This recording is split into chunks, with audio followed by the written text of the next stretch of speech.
The salmon was probably cold by the time she realized I wasn't coming back. She lit the candles, poured the wine, and probably even played that playlist she used whenever she wanted to feel like we were still in love. The one with the old indie songs and French cafe jazz.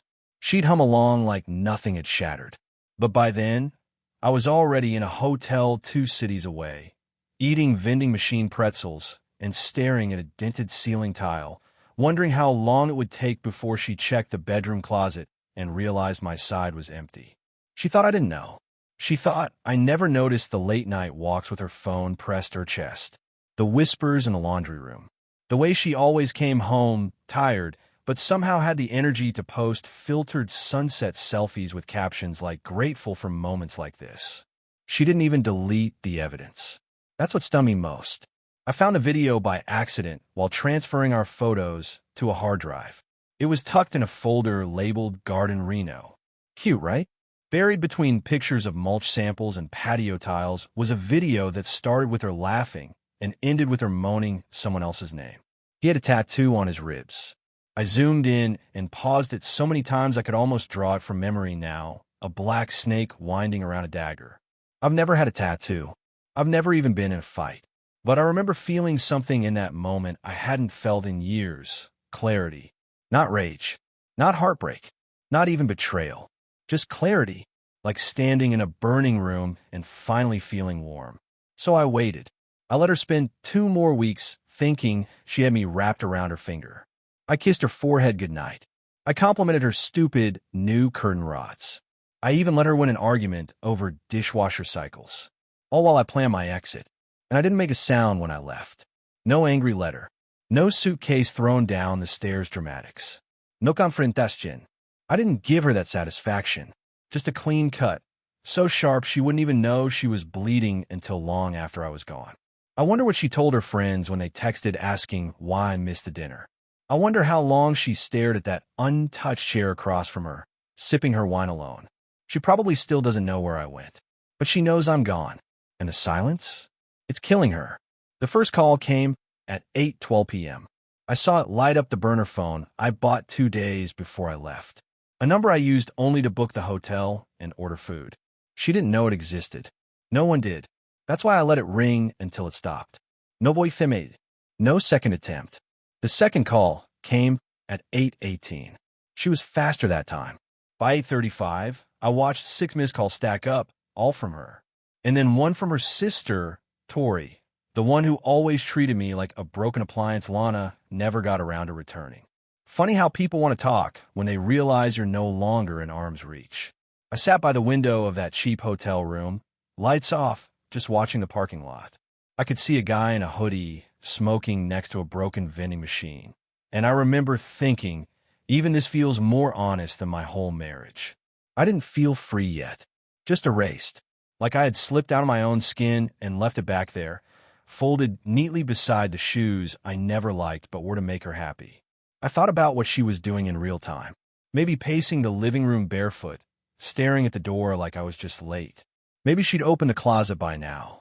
Noticed the dent in the carpet where my duffel used to sit. Maybe she finally noticed her perfume wasn't the only scent on the pillow anymore. It was gone, and so was I. Around midnight, she finally cracked. The text came in long, erratic bursts. Screenshots, old selfies of us, photos of our anniversary dinner 2 years ago, the one where I already knew she had feelings for someone else, but I smiled anyway, because the waiter brought the dessert with sparklers. That night, she posted a picture of the cake and wrote, "Still my favorite person." I remember looking at her from across the table and wondering if she meant it or if she meant him. The messages read like this. "Everett, please. Where are you? You can't just disappear. I don't understand what's happening. Is this about work? About me traveling? Please say something. Anything. I made a mistake." There it was. I made a mistake. She didn't say which one. She didn't mention the tattooed man, the secret messages, or the lies she told our neighbors about her branding retreat in Scottsdale.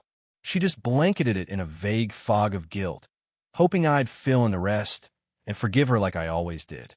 But I didn't respond. I powered off the phone and dropped it in the drawer. And in the stillness that followed, I realized something brutal. I didn't miss her. Not even a little. I missed the version of me who still believed her. I missed the mornings when I thought I was coming home to someone who was mine. I missed being stupid, but I didn't miss her. And the next morning, when I walked out of that motel room, I wasn't Everett the husband anymore. I was something else, something sharper. I had a plan, and she had no idea what was coming next. By day 3, she stopped texting. That silence was louder than the voicemails.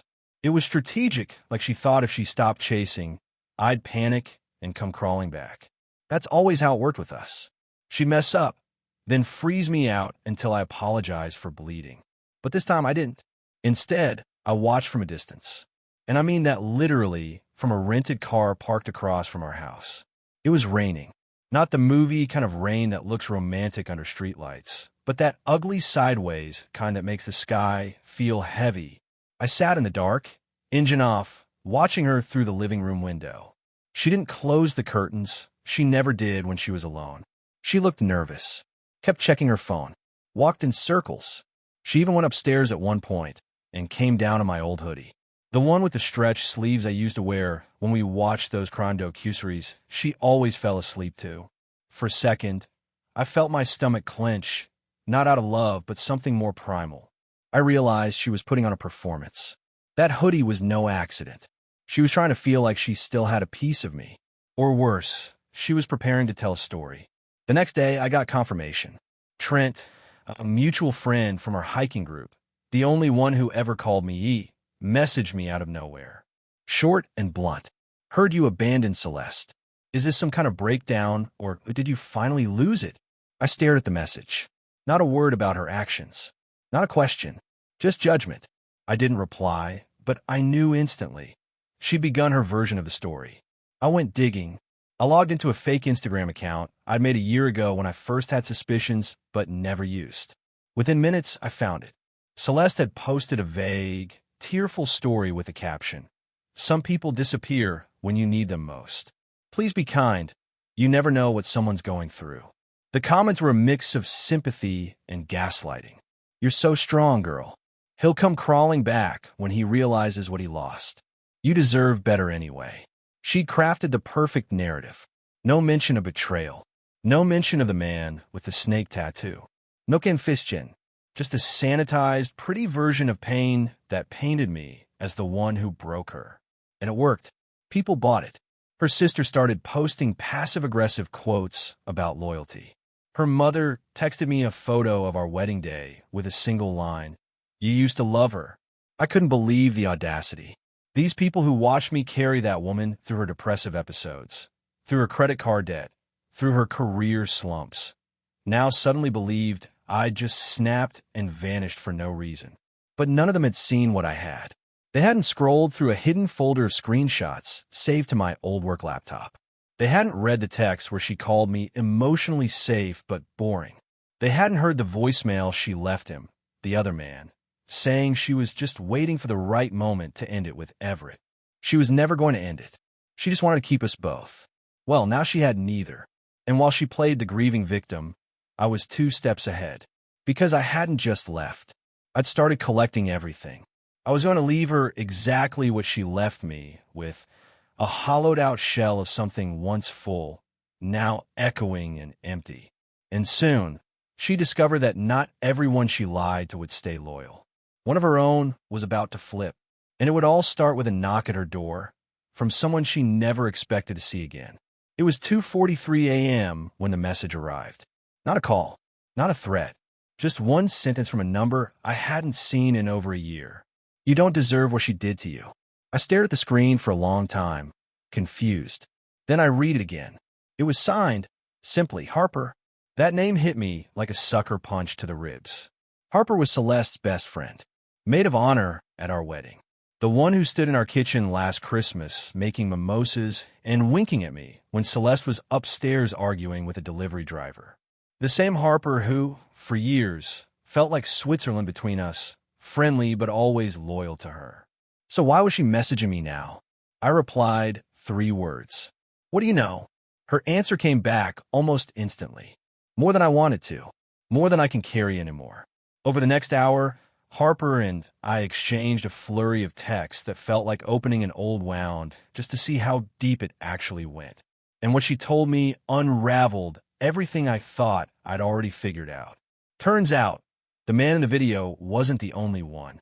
Celeste had been living a double life for nearly 2 years. Not just emotional affairs, not just fleeting moments. She had a system. Trips that were never solo getaways, but coordinated escapes. Business retreats that weren't work. Dinners with clients that were just cover for rendezvous with men she met online under a different name. Lacey. That was the alias she used. Harper found out by accident.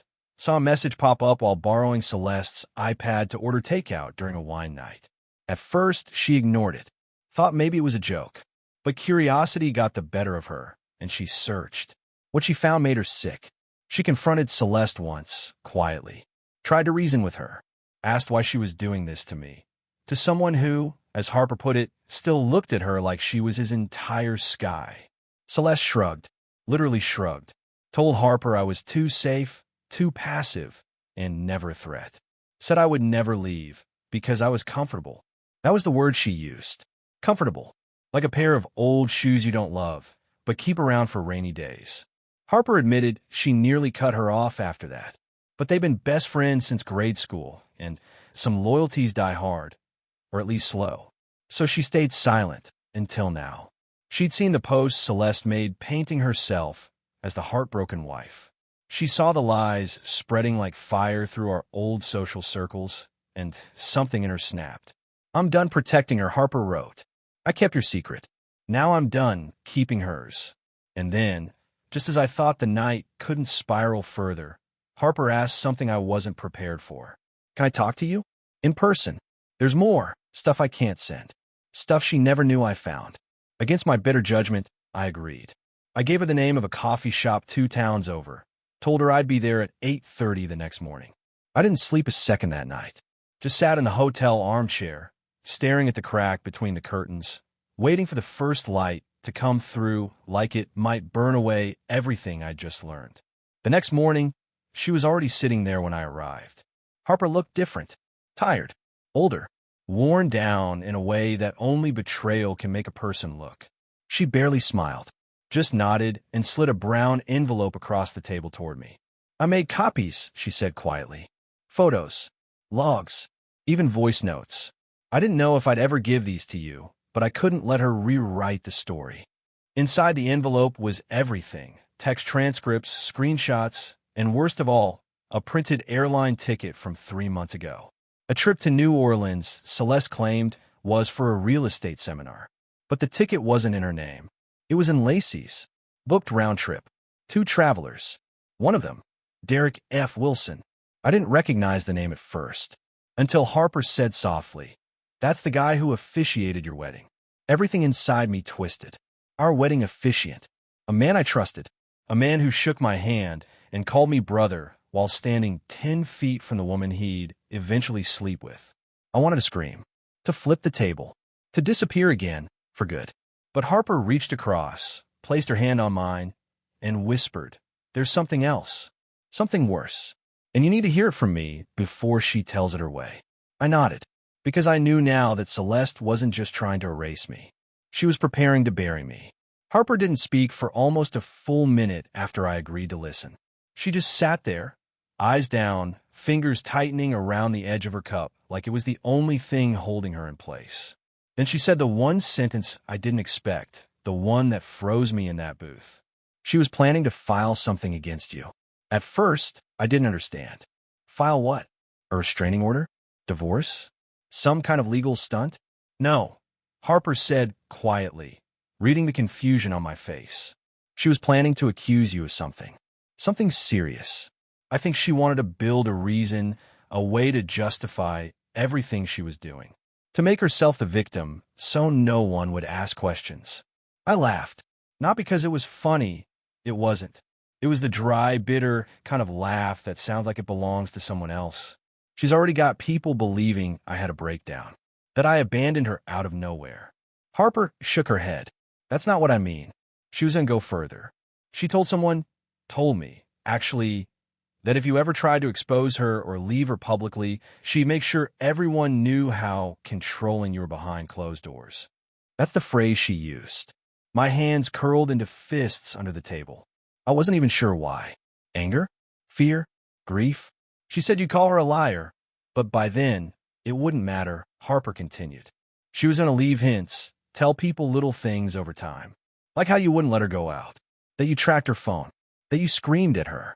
And when the day came, she'd just connect the dots. My throat went dry. I had tracked her phone, but only after I suspected she was cheating. I had shouted once, the night she crashed my car, and laughed about it like it was nothing. But none of that was abuse. None of it was what she was about to paint it as. I was being rewritten in real time. Why are you telling me this? I asked Harper, finally finding my voice again. You've been her best friend since you were 10. Why now? Harper looked at me, really looked at me, and I saw something there I hadn't seen before. Shame. Deep, bone-deep regret. Because I watched you break, Everett. Slowly. Over years. I used to think you were just quiet, like you didn't care about things. But you weren't quiet. You were swallowing everything she threw at you. And when I saw you disappear, when she started lying to everyone and pretending she didn't know where you went, I realized something. She wasn't shocked. She was surprised it took this long. I sat back in the booth and stared at the little sugar packets lined up in their holder. My mind was racing. If Celeste had gone that far, planting stories, manipulating timelines, preparing to slander me if I ever exposed her, then my silence wasn't just protecting myself anymore. It was giving her space to weaponize the truth. That's when Harper slid a flash drive across the table. I saved copies, she whispered. Voice notes, screenshots, even a couple of phone call recordings. I didn't record them on purpose at first. I just had automatic calls saving on for work. But you need to hear what she said in her own voice. No one can deny it once they hear her. I took the drive. My fingers trembled as I pocketed it. She's not who you married, Harper said, standing up. And she's not done with you, Everett. She's going to come after you. But not because she wants you back. Because she wants the narrative. She wants to be the one who left you in the dust. And you took that from her. I left the coffee shop in a daze. And that night, back in the motel, I listened to everything. I heard my wife, laughing with another man as she talked about how easy it was to make me believe she still loved me. I heard her say, he's got no bite left in him. He's like safe furniture.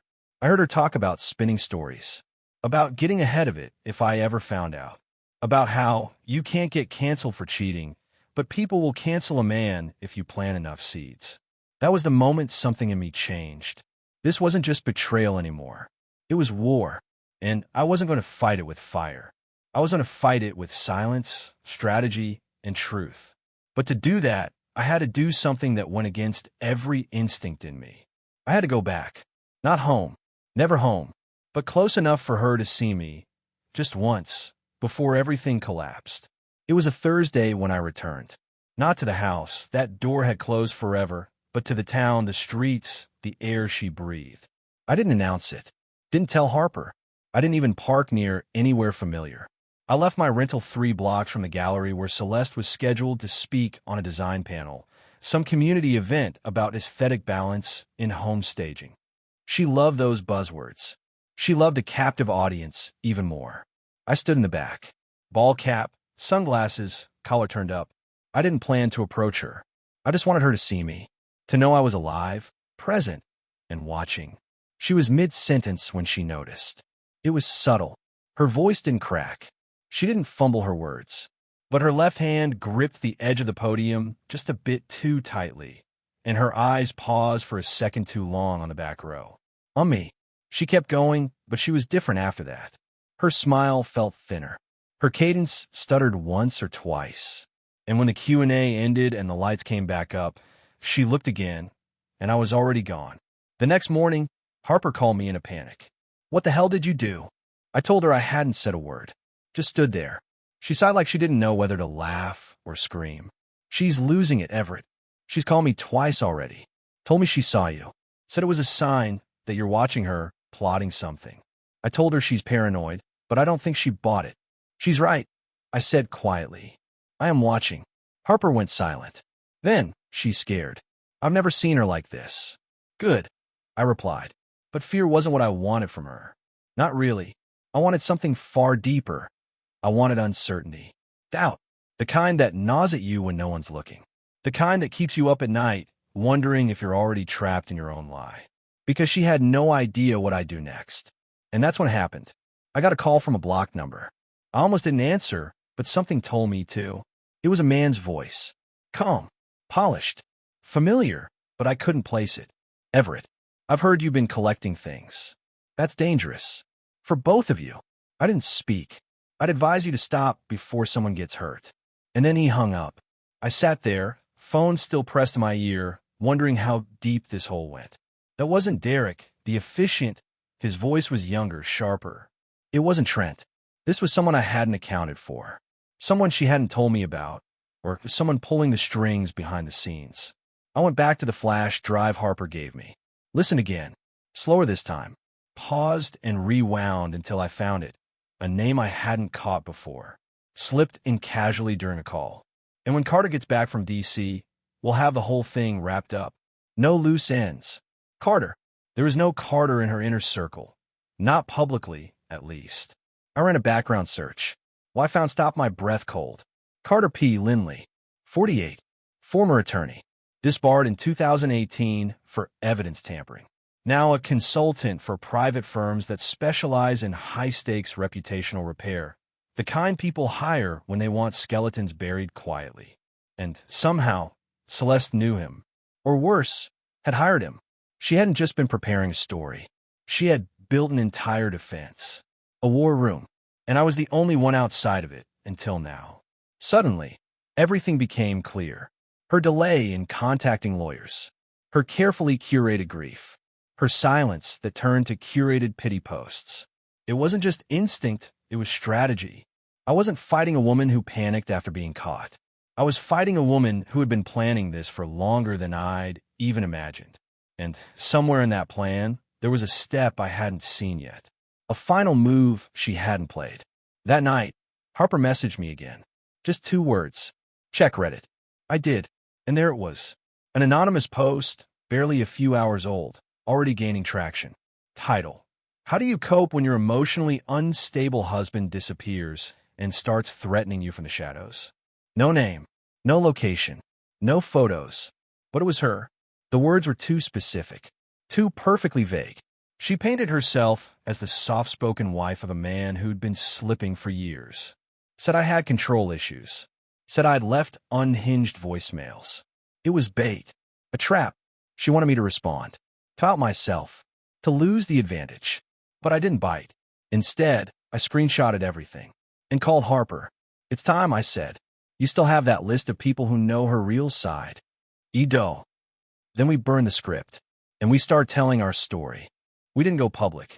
Not yet. That was the first rule Harper and I agreed on. No social posts. No dramatic declarations. This wasn't about revenge. It was about precision. And if we were going to dismantle Celeste's fantasy version of events, we had to do it piece by piece. Not with fire, but with ice. The first step was carefully selected leaks. Harper contacted 3 people from Celeste's inner circle. People who, ironically, had believed her the most. One was her cousin Riley, a sharp but insecure woman who worshipped Celeste and mimicked everything from her nail color to her hashtags. The second was Jenna, her former business partner, who got mysteriously edged out of the company a year ago under vague misconduct claims. And the third? Adam, our old neighbor, the only one who ever pulled me aside to ask if I was really okay behind closed doors. Harper sent each of them just a taste. Not everything. Not even a flash drive. Just enough to unbalance the story Celeste had been feeding them. Screenshots. Voicemails. A timeline. Nothing edited. No commentary. Just truth. And the effect? Immediate. By the end of the week, Riley had unfollowed Celeste on all platforms. Jenna posted a cryptic quote about wolves and lipstick. Adam texted me. Just 5 words. Did she really do that? I didn't answer. I didn't need to. But the most satisfying moment came 2 days later. Celeste broke her silence, publicly. She posted a long, polished paragraph on her Instagram stories, framed with soft pink backgrounds and tearful emojis. She said she was processing waves of betrayal, that people she trusted had turned against her, and that not everything you hear is the truth. But there was fear behind her polish now. Her captions were shaky, her photos more curated than ever. It was like watching someone patch a sinking boat with stickers. Then came the moment I knew was coming, but still couldn't fully prepare for. Carter made his move. A letter arrived at my temporary apartment. No return address, just a neat envelope, heavy paper, the kind reserved for corporate threats dressed in politeness. Inside was a cease and desist, not from Celeste, from a private PR firm based in D.C. The letter accused me of coordinated defamation, reputation interference, and emotional harassment via third parties. It was dressed in legalese, padded with fluff, and completely hollow. There was no actual lawsuit, no court order. Just pressure, a warning, a bluff designed to shake me. It didn't, but it did make something very clear. They were starting to feel cornered. And in that corner, Celeste did what she always did, turned to manipulation. That night, she called me. From a new number. I almost didn't pick up, but something made me press accept. I didn't speak. I just listened. She started crying instantly. Not the performative kind I'd seen in the mirror for years, but something rawer, or at least better rehearsed. Everett, please. I am sorry. I messed everything up. I should have been honest. I didn't know how to come back from it. But we can fix it. We can explain everything together. I still didn't speak. You're not innocent either, she added, her tone shifting so suddenly it nearly made me laugh. You think this is all my fault? You left, Everett. You humiliated me. You've been talking to Harper behind my back. How do you think that looks? So there it was. The mask slipping again. I finally spoke. One sentence. I never humiliated you. I just stopped protecting your version of me. She was silent for a beat. Then she said something that still echoes in my head. If you don't stop this, I'll make sure everyone forgets you ever existed. You'll just be the bitter ex-husband in a story no one cares about. And then she hung up. I sat in the dark for a long time after that. Not sad, not angry, just aware. Aware of how far she'd go. Aware of what I'd become in her eyes. Not a person, but a liability. A variable she couldn't predict anymore. And I knew then that Harper had been right. The plan wasn't just to leave me. It was to erase me. But I had one more move. And it wasn't revenge. It was preservation. Of my name. Of my truth. Of the quiet man she once thought would never fight back. And who now held everything that could burn her entire illusion to the ground. And I wasn't going to fight her in court. I was going to fight her at her next event. In front of cameras, friends, and strangers. And I wasn't going to say a word. Just press play. The community fundraiser was held at the Glasswell Center, a sleek building with floor-to-ceiling windows and just enough pretentious charm to attract every name Celeste still hadn't burned through. She was on the promotional flyer. Guest speaker, Celeste Raines, curating calm in chaos. I almost laughed when I saw it. This was going to be her clean slate, her public rebranding, the moment she'd step on stage and charm her way back into people's hearts. And based on the buzz online, it was working. Her curated apologies, her story about abandonment and healing. The narrative was almost sealed. But truth has a way of cutting through polish, if you let it speak loud enough. I didn't go alone. Harper met me in the parking lot, a small, flat black case under her arm. No one looked twice at us as we walked inside. The room was filled with soft music and fake laughs. Celeste stood near the stage, wrapped in blue silk, glowing under the lights like nothing had ever touched her. She didn't see me, not right away. We stayed near the back, just behind the tech table. Harper made small talk with the technician while I slipped the flash drive into the open laptop. It only took a few clicks. I cued the audio. One file, time-stamped, labeled clearly, her real voice. Then I walked away. Celeste took the stage 15 minutes later. Her voice, as always, was soft and theatrical. She thanked the audience, made a comment about resilience. Then the music faded and the file began to play. At first, the audience didn't understand. The audio was quiet, a woman's voice, laughing, casual. Then it shifted. I could tell him anything and he'd believe it. That's what made him so useful. The room went still. I'll spin it if I need to. I already told Carter. Everett's too slow to see it coming. Her name. My name. Clear as glass. She froze mid-sentence. Her smile faltered. Her hand lifted, trembling slightly. But the sound kept playing. You don't cancel a woman for cheating, but you can destroy a man if you're smart about it. That's when people began shifting in their seats. Some looked down. Others looked directly at her. She turned toward the tech booth. Her expression, for once, was unmasked. Panicked. Harper was already gone. I was already outside. I didn't wait for applause or chaos. I didn't watch her spiral. I got in the car, turned on the radio, and drove toward a sunrise I never thought I'd see without her shadow behind me. That was the last time I ever heard her voice. 3 days later, she deactivated all her accounts. Her healing journey brand collapsed.